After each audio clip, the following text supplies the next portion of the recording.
蔡英文总统今仔日是到台南继续走行程，针对国民党的党主席吴敦义申请要到中国参加国共论坛，和总统府驳回这件代志，蔡总统讲，拢是依照两华关系条例来处理，无针对食。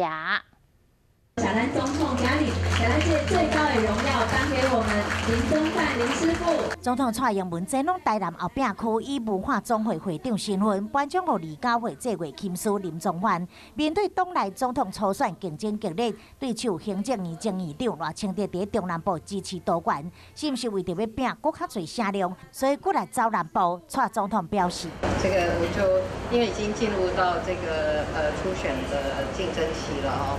所以我就不再多说多做评论。国民党主席吴敦义提出前往中国参加国共论坛申请案被总统驳回，认为是蔡政府故意刁难。总统回应：按照我们两岸关系条例是必须要经过一个联审的过程，那是由内政部来主导的一个联审的过程。那现在这个联审的过程还在进行当中。